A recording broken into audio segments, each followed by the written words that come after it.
¿Alguna vez te has preguntado qué sucede realmente cuando cerramos los ojos por última vez en este mundo? Imagina esto.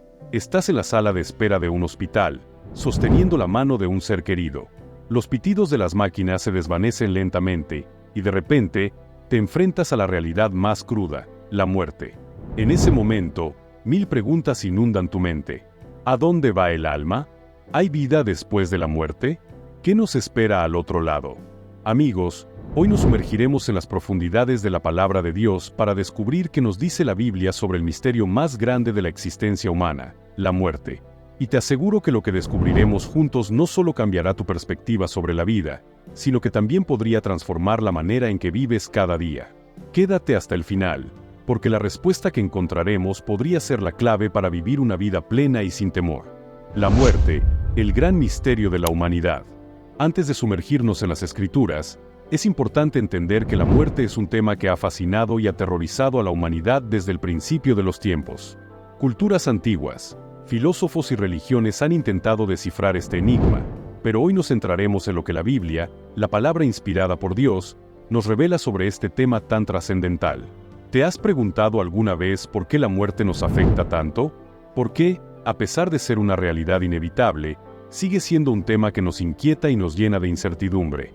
La respuesta podría estar en nuestro origen mismo, el origen de la vida y la muerte. Comencemos con el Génesis, el libro de los orígenes. En Génesis 2:7, leemos: Entonces Jehová Dios formó al hombre del polvo de la tierra, y sopló en su nariz aliento de vida, y fue el hombre un ser viviente. Este versículo nos muestra que la vida humana es una combinación única del cuerpo físico y el aliento divino. Somos más que simples criaturas biológicas. Llevamos en nosotros la chispa de la divinidad. Pero, ¿qué sucede cuando ese aliento nos deja? El Eclesiastés, libro de sabiduría, nos da una pista en el capítulo 12, versículo 7, y el polvo vuelva a la tierra, como era, y el espíritu vuelva a Dios que lo dio. Este pasaje sugiere que hay una separación en el momento de la muerte.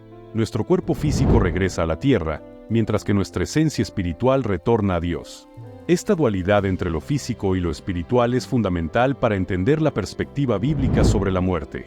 No somos simplemente cuerpos que dejan de funcionar, ni somos almas atrapadas temporalmente en una prisión física. Somos una unión misteriosa de ambos aspectos, creados a imagen y semejanza de Dios. El estado intermedio, ¿qué sucede inmediatamente después de morir? Ahora bien, ¿significa esto que inmediatamente después de morir vamos al cielo o al infierno? La respuesta no es tan simple como muchos podrían pensar. La Biblia nos habla de un estado intermedio, un periodo entre la muerte física y el juicio final. En Lucas 16:19, 31 Jesús nos cuenta la parábola del rico y Lázaro. En esta historia, vemos que después de la muerte, tanto el rico como Lázaro están conscientes, pero en lugares diferentes, uno en tormento y otro en el seno de Abraham. Esta parábola nos da una idea de que existe una forma de existencia consciente después de la muerte, pero antes del juicio final. Sin embargo, es crucial entender que las parábolas de Jesús, aunque llenas de verdad, no siempre deben interpretarse literalmente en cada detalle. Su propósito principal es enseñar lecciones espirituales importantes. En este caso, la lección es clara: nuestras decisiones en esta vida tienen consecuencias eternas. ¿Qué más nos dice la Biblia sobre este estado intermedio? El apóstol Pablo nos da más pistas en su carta a los Filipenses. En Filipenses 1:23, Pablo escribe: Porque de ambas cosas estoy puesto en estrecho, teniendo deseo de partir y estar con Cristo, lo cual es muchísimo mejor. Esta declaración sugiere que, para los creyentes, hay una expectativa de estar en la presencia de Cristo inmediatamente después de la muerte. Pero, ¿qué pasa con aquellos que no han puesto su fe en Cristo? La Biblia habla de un lugar llamado Hades o Seol, que a menudo se traduce como sepulcro o infierno en algunas versiones. Sin embargo, es importante notar que este no es el estado final, sino un lugar de espera hasta el juicio final. El concepto del Hades o Seol en la Biblia es complejo y ha sido objeto de mucho debate teológico. En el Antiguo Testamento, se presenta a menudo como un lugar sombrío donde todos los muertos van, tanto justos como injustos. Sin embargo, en el Nuevo Testamento, especialmente después de la resurrección de Cristo, vemos una distinción más clara entre el destino de los creyentes y los no creyentes. El juicio final, el momento de la verdad.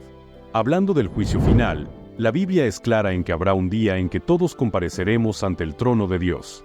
En Apocalipsis 20:11, se nos da una vívida descripción de este evento. Y vi un gran trono blanco y al que estaba sentado en él. Y vi a los muertos, grandes y pequeños, de pie ante Dios. Y los libros fueron abiertos, y fueron juzgados los muertos por las cosas que estaban escritas en los libros, según sus obras. Este pasaje nos muestra que habrá un juicio universal donde cada persona dará cuenta de su vida. Pero, ¿significa esto que nuestras obras determinan nuestro destino eterno? Aquí es donde el mensaje central del Evangelio brilla con toda su fuerza. En Efesios 2:8, Pablo declara: «Porque por gracia sois salvos por medio de la fe, y esto no de vosotros, pues es don de Dios, no por obras, para que nadie se gloríe». Este pasaje fundamental nos recuerda que la salvación no se basa en nuestros méritos o acciones, sino en la gracia de Dios manifestada a través de la fe en Jesucristo. Entonces, ¿cómo reconciliamos la idea del juicio según las obras con la salvación por gracia? La clave está en entender que nuestras obras son el fruto, no la raíz, de nuestra salvación. Santiago 2:17 nos dice: «Así también la fe, si no tiene obras, es muerta en sí misma». Nuestras acciones en vida son un reflejo de nuestra fe y relación con Dios. Esta paradoja aparente entre la gracia y las obras ha sido objeto de mucho debate en la historia de la Iglesia. Algunos han enfatizado tanto la gracia que han caído en el antinomianismo, la idea de que las obras no importan en absoluto. Otros han puesto tanto énfasis en las obras que han caído en el legalismo, pensando que pueden ganar su salvación. La verdad bíblica se encuentra en el equilibrio. Somos salvos por gracia a través de la fe, pero esa fe genuina siempre producirá buenas obras. Entonces, ¿qué nos pasa cuando morimos según la Biblia? Basándonos en lo que hemos visto hasta ahora, podemos resumir lo que la Biblia nos enseña sobre lo que sucede después de la muerte. 1. Hay una separación del cuerpo físico y el espíritu. 2. Entramos en un estado intermedio de espera consciente. 3. Los creyentes esperan en la presencia de Cristo. 4. Los no creyentes esperan en un estado de separación de Dios. 5. Habrá un juicio final para todos. 6. El destino eterno se basa en nuestra relación con Dios a través de Cristo, no en nuestras obras. Pero nuestra exploración no estaría completa sin hablar de los destinos eternos que la Biblia presenta. El cielo, la nueva creación. El concepto popular del cielo como un lugar etéreo de nubes y arpas está lejos de la descripción bíblica. En Apocalipsis 21:1-4, se nos da una visión impresionante. Vi un cielo nuevo y una tierra nueva. Y oí una gran voz del cielo que decía: «He aquí el tabernáculo de Dios con los hombres, y él morará con ellos. Enjugará Dios toda lágrima de los ojos de ellos. Y ya no habrá muerte, ni habrá más llanto, ni clamor, ni dolor, porque las primeras cosas pasaron». Esta descripción nos muestra que el destino final de los creyentes es una nueva creación, donde Dios mismo habitará con su pueblo. Es un lugar de gozo, paz y comunión perfecta con nuestro Creador. No es simplemente un más allá espiritual, sino una realidad física renovada donde la creación es restaurada a su propósito original. El apóstol Pablo, en 1 Corintios 2:9, nos dice: «Cosas que ojo no vio, ni oído oyó, ni han subido en corazón de hombre, son las que Dios ha preparado para los que le aman». Esta declaración nos sugiere que la realidad del cielo será más maravillosa de lo que podemos imaginar. El infierno, la separación eterna de Dios. Por otro lado, el concepto bíblico del infierno es igualmente solemne. Jesús habla más sobre el infierno que cualquier otra persona en la Biblia, describiendo un lugar de llanto y crujir de dientes, Mateo 13:42. En esencia, el infierno es la ausencia total de la presencia y el amor de Dios. Es importante notar que la Biblia presenta estos destinos eternos no como una recompensa o castigo arbitrario, sino como la consecuencia natural de nuestras decisiones en vida. C.S. Lewis, el famoso autor cristiano, lo expresó de esta manera: hay dos tipos de personas, las que dicen a Dios, hágase tu voluntad, y aquellas a las que Dios dice, muy bien, entonces que se haga tu voluntad, punto. El concepto del infierno ha sido objeto de mucho debate y controversia, incluso entre los cristianos. Algunos argumentan a favor de una interpretación literal de las descripciones bíblicas del fuego eterno, mientras que otros ven estas imágenes como metáforas de la separación de Dios.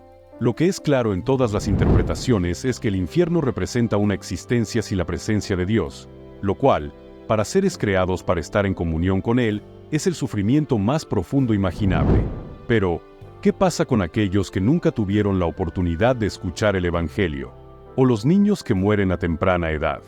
Estas son preguntas complejas que han sido debatidas por teólogos durante siglos. Aunque la Biblia no nos da respuestas explícitas a cada escenario, si nos asegura en Génesis 18:25 que el juez de toda la tierra no ha de hacer lo que es justo, podemos confiar en que Dios, en su infinita sabiduría y amor, tratará a cada alma con perfecta justicia y misericordia. Algunos teólogos han propuesto teorías como la edad de responsabilidad para los niños, o la idea de que Dios juzgará a las personas basándose en cómo respondieron a la luz que tenían. Sin embargo, debemos ser humildes y reconocer que hay aspectos del plan de Dios que están más allá de nuestra comprensión actual. La resurrección, el capítulo final. No podemos hablar de la muerte sin mencionar la resurrección. La fe cristiana no se trata solo de la inmortalidad del alma, sino de la resurrección del cuerpo. En 1 Corintios 15, Pablo dedica un capítulo entero a este tema, declarando en el versículo 20, «Mas ahora Cristo ha resucitado de los muertos, primicias de los que durmieron es hecho».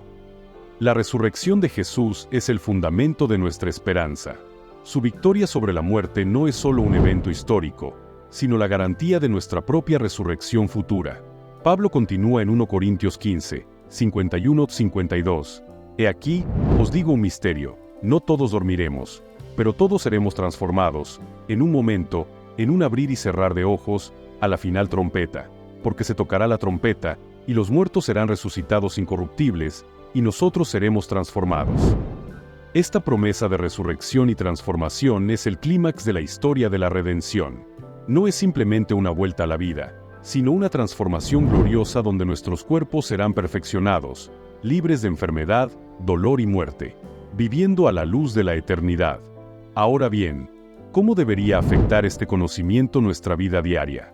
El apóstol Pablo, en 1 Corintios 15, 54-58, después de hablar sobre la victoria sobre la muerte en Cristo, concluye: «Así que, hermanos míos amados, estad firmes y constantes, creciendo en la obra del Señor siempre, sabiendo que vuestro trabajo en el Señor no es en vano».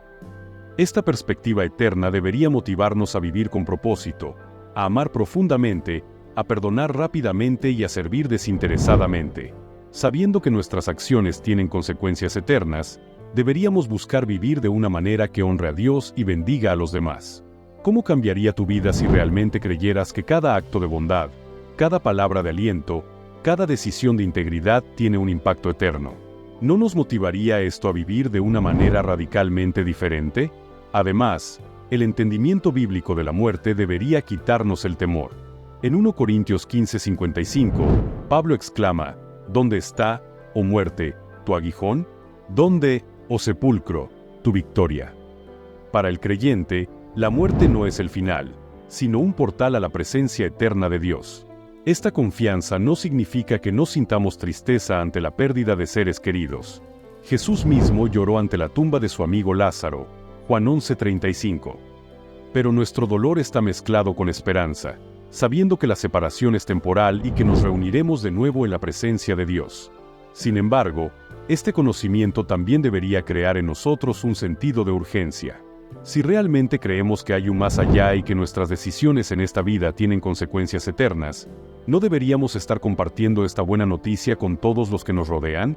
El apóstol Pedro, en su segunda carta, nos recuerda esta responsabilidad. El Señor no retarda su promesa, según algunos la tienen por tardanza, sino que es paciente para con nosotros, no queriendo que ninguno perezca, sino que todos procedan al arrepentimiento. 2 Pedro 3:9. Este versículo nos muestra el corazón de Dios, que desea que todas las personas tengan la oportunidad de conocerle y recibir la vida eterna. La muerte como un llamado a la vida. Paradójicamente, la realidad de la muerte debería impulsarnos a vivir más plenamente. Cuando comprendemos que nuestros días están contados, cada momento se vuelve precioso. El salmista lo expresa bellamente en el Salmo 90 horas y 12 minutos. Enséñanos de tal modo a contar nuestros días, que traigamos al corazón sabiduría. ¿Cómo sería tu vida si vivieras cada día como si fuera el último? No en un sentido hedonista de comer, beber y ser feliz porque mañana moriremos, sino en el sentido de aprovechar cada oportunidad para amar, servir y crecer espiritualmente. La muerte también nos recuerda nuestra fragilidad y dependencia de Dios. En un mundo que valora la autosuficiencia y el control, La muerte es un recordatorio humillante de que no somos los dueños de nuestro destino. Como dice Santiago 4:14, cuando no sabéis lo que será mañana. Porque ¿qué es vuestra vida? Ciertamente es neblina que se aparece por un poco de tiempo, y luego se desvanece. Esta conciencia de nuestra mortalidad debería llevarnos a una mayor dependencia de Dios y a buscar su voluntad en cada aspecto de nuestras vidas. El consuelo en el duelo. Para aquellos que están lidiando con la pérdida de un ser querido, la perspectiva bíblica sobre la muerte ofrece un consuelo profundo. Pablo escribe en 1 Tesalonicenses 4, 13-14, «Tampoco queremos, hermanos, que ignoréis acerca de los que duermen, para que no os entristezcáis como los otros que no tienen esperanza. Porque si creemos que Jesús murió y resucitó, así también traerá Dios con Jesús a los que durmieron en él». Este pasaje nos recuerda que nuestro dolor como creyentes es diferente. No nos entristecemos como aquellos que no tienen esperanza, porque sabemos que la muerte no es el final de la historia para aquellos que están en Cristo. Jesús mismo promete en Juan 11, 25-26, «Yo soy la resurrección y la vida, el que cree en mí, aunque esté muerto, vivirá. Y todo aquel que vive y cree en mí, no morirá eternamente». ¿Crees esto? Esta pregunta resuena a través de los siglos y nos desafía hoy. ¿Creemos realmente en la vida eterna que Jesús ofrece? La preparación para la eternidad. Si la muerte es inevitable y la eternidad es real, ¿cómo podemos prepararnos? La Biblia nos da varias instrucciones. 1. Arrepentimiento y fe. Jesús comenzó su ministerio público con estas palabras: «El tiempo se ha cumplido, y el reino de Dios se ha acercado. Arrepentíos, y creed en el Evangelio». Marcos 1:15. El arrepentimiento implica un cambio de dirección en nuestras vidas, alejándonos del pecado y volviéndonos hacia Dios. 2. Vivir en santidad. Pedro nos exhorta: «Si no, como aquel que os llamó es santo, sed también vosotros santos en toda vuestra manera de vivir». 1 Pedro 1:15. La santidad no es perfección, sino una vida dedicada a Dios y separada del pecado. 3. Amar a Dios y al prójimo. Jesús resumió todos los mandamientos en 2. Amar a Dios con todo nuestro ser y amar a nuestro prójimo como a nosotros mismos. Mateo 22, 37-39. Este amor debe ser el motor de todas nuestras acciones. 4. Servir a otros. Jesús nos enseñó que la grandeza en el reino de Dios se mide por el servicio. Marcos 10, 43-45. Cada acto de servicio, por pequeño que sea, tiene valor eterno. 5. Compartir el Evangelio. Jesús nos comisionó a ser discípulos de todas las naciones. Mateo 28, 19-20. Compartir las buenas nuevas de salvación es una de las formas más poderosas en que podemos impactar la eternidad. 6. Cultivar una relación personal con Dios. Al final, la vida eterna no se trata solo de un destino, sino de una relación. Jesús dijo: «Y esta es la vida eterna, que te conozcan a ti, el único Dios verdadero, y a Jesucristo, a quien has enviado». Juan 17:3. La muerte como puerta a la vida eterna.